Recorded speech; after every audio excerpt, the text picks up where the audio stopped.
In this video, we'll answer the situational interview question, tell me about a time you suddenly changed directions at work. In this video, we're going to cover a sneak peek into the mind of the interviewer and what's going on, and how to answer the question and a concrete example of my experience to get you thinking. So stay tuned.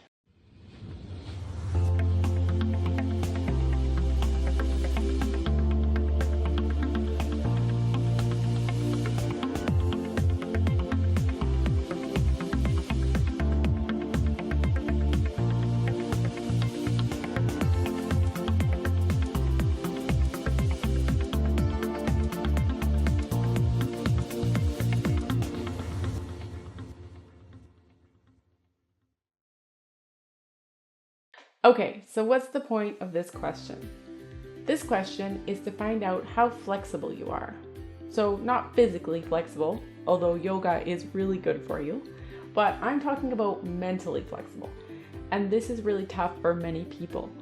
So they want you to tell them about a time when you were asked to do something and perhaps all your hard work wasn't needed anymore, and because something had changed.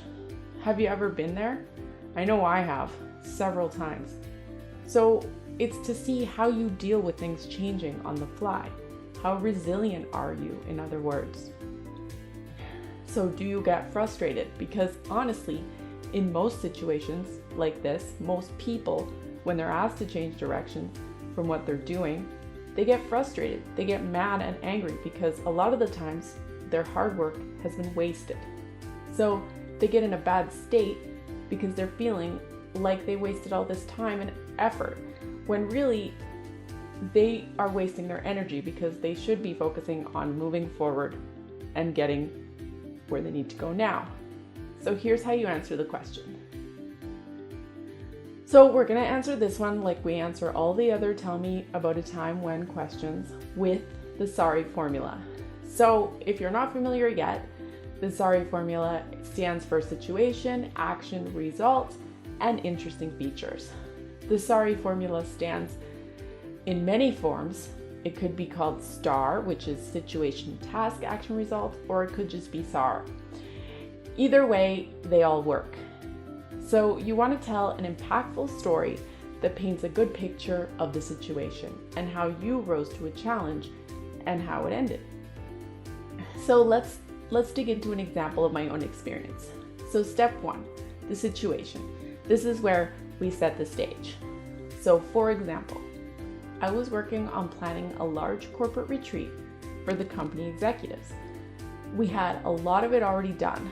Flights were booked, accommodation was booked, meeting space, AV, everything was booked.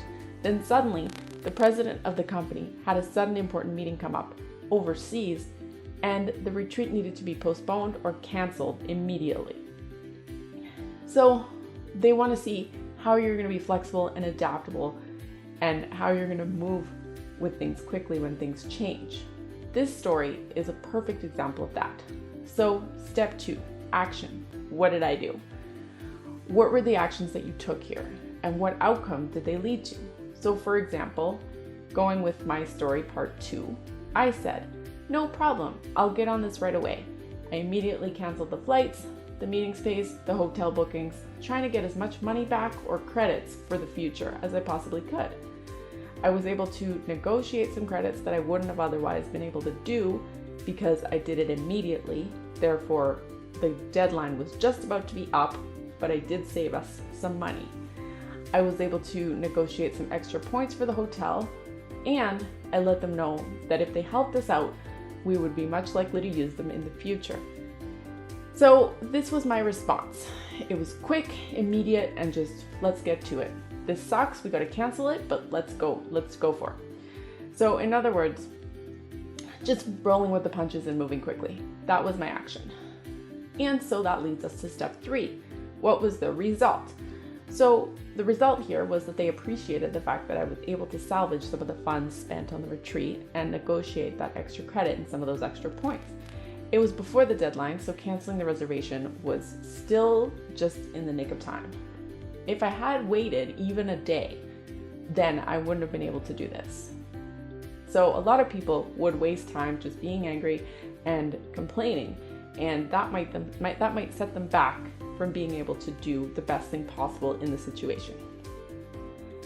And step 4, this is where you highlight the interesting features. So whatever it was, how you did something differently, what do you learn from the experience? And here, I would highlight attitude. So my attitude and approach to things like this when they happen is just really quick, roll with the punches, because these things happen all the time. So for example, I looked at it more like a learning experience than an inconvenience. I realized that this happens all the time in life and no one can predict, and sometimes there's unavoidable circumstances that come up. So being understanding and quick to get to it. Getting frustrated and upset just takes time away and energy away from your own self to deal with the things more efficiently. So just rolling with it, going with the flow, getting done what needs to be done at a moment's notice. And there we have it. So what's your go-to response when you're faced with switching gears without warning? How do you deal with unexpected challenges that happen in a moment? How do you move forward? How do you feel about it? And how did it turn out? Thank you so much for watching. And remember, nailing the interview questions is great, but there's a lot more to interviewing than just answering the questions alone. In fact, if all you do is answer the questions, you've already lost the interview. There is a whole interview strategy at play, and a lot of it is subconscious or most people are unaware of. And if you'd like to learn more about that, you can get started with me by clicking the link below. When you sign up, you'll get free instant access to the Ultimate Situational Interviewing Guide. In the guide, you will receive a breakdown of the SARI formula and why it works so well. You will get 10 concrete examples of the most commonly asked situational interview questions. You'll get access to the fill-in-the-blank templates, so all you need to do is just fill in your own stories and you're good to go.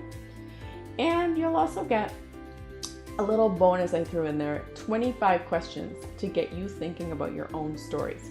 Because if you're like me, coming up with those initial stories from scratch is challenging. And that's the way it is for everybody. So if you need some help with that, I've got you covered. Thank you so much for watching, and I'll see you next time on Natalie TV.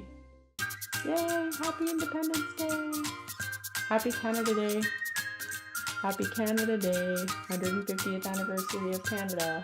Proudly Canadian girl right here. Thanks, guys.